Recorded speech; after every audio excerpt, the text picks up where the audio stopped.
ಕಾಗುಣಿತ ತಪ್ಪಾಯಿತು ಅಂತ 100 ಸಾರಿ ಅದನ್ನು ಬರೆಸಿ ಅಕ್ಷರ ದುಂಡಾಗುವಂತೆ ಮಾಡಿದ ಕನ್ನಡ ಮಾಸ್ಟರ್ಗೆ, ಹೊಟ್ಟೆಪಾಡಿಗೆ ಇಂಗ್ಲೀಷ್ ಬೇಕಿದ್ದರೂ ಮಾತೃಭಾಷೆ ಮುಖ್ಯ ಅಂತ ಹೇಳ್ಕೊಟ್ಟ ಇಂಗ್ಲೀಷ್ ಮಾಸ್ಟರ್ಗೆ, ಕಳೆದದ್ದಕ್ಕೆ ಕೊರಗಬೇಡ ಗಳಿಸುವಾಗ ಮೆರೆಯಬೇಡ ಎಂದು ಹೇಳ್ಕೊಟ್ಟಂತಹ ಗಣಿತ ಮಾಸ್ಟರ್ಗೆ, ಇತಿಹಾಸ ಮರೆತವರು ಇತಿಹಾಸ ಸೃಷ್ಟಿಸಲಾರರು ಎಂದು ಹೇಳಿಕೊಟ್ಟಂತಹ ಸೋಷಿಯಲ್ ಮಾಸ್ಟರ್ಗೆ,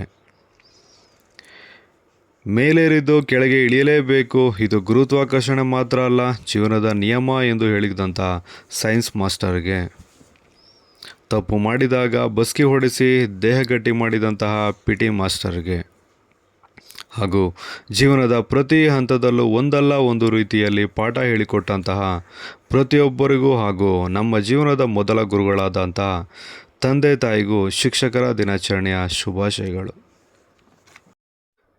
ಭಾರತದ 2ನೇ ರಾಷ್ಟ್ರಪತಿಯಾಗಿ ಸೇವೆ ಸಲ್ಲಿಸಿದಂತಹ ಡಾಕ್ಟರ್ ಸರ್ವಪಲ್ಲಿ ರಾಧಾಕೃಷ್ಣನ್ ಅವರ ಜನ್ಮದಿನಾಚರಣೆಯ ಅಂಗವಾಗಿ ನಾವು ಶಿಕ್ಷಕರ ದಿನಾಚರಣೆಯನ್ನು ಆಚರಿಸ್ತೇವೆ.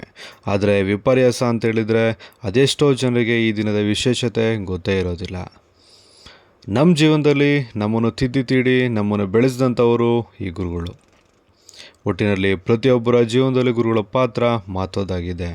ಈ ನಿಟ್ಟಿನಲ್ಲಿ ವಿದ್ಯಾರ್ಥಿಗಳ ಬದುಕಿನಲ್ಲಿ ಅದೆಷ್ಟೋ ಗುರುಗಳು ಪಾಠ ಪ್ರವಚನ ಮಾಡಿ ದಾರಿದೀಪವಾಗಿರುತ್ತಾರೆ. ಅಂತಹ ಗುರುಗಳನ್ನು ನಾವೆಲ್ಲರಿಂದು ಸ್ಮರಿಸುತ್ತಾ ಗೌರವಿಸೋಣ. ನಮ್ಮೆಲ್ಲರ ಶಾಲಾ ಕಾಲೇಜುಗಳನ್ನು ನೆನಪು ಮಾಡಿಕೊಳ್ಳೋಣ ಎಂದು, ಹಾಗೆ ನೀವು ಓದಿದಂಥ ಶಾಲಾ ಕಾಲೇಜು ಯಾವುದು ಮತ್ತು ನಿಮ್ಮ ನೆಚ್ಚಿನ ಗುರುಗಳು ಯಾರು ಎಂಬುದನ್ನು ಕಮೆಂಟ್ ಮಾಡಿ. ಹಾಗೆ ಈ ವಿಡಿಯೋ ಇಷ್ಟ ಆಗಿದ್ದರೆ ಲೈಕ್ ಮತ್ತು ಸಬ್ಸ್ಕ್ರೈಬ್ ಮಾಡೋದನ್ನ ಮರಿಬೇಡಿ. ಆಯಿತಾ? Thank you.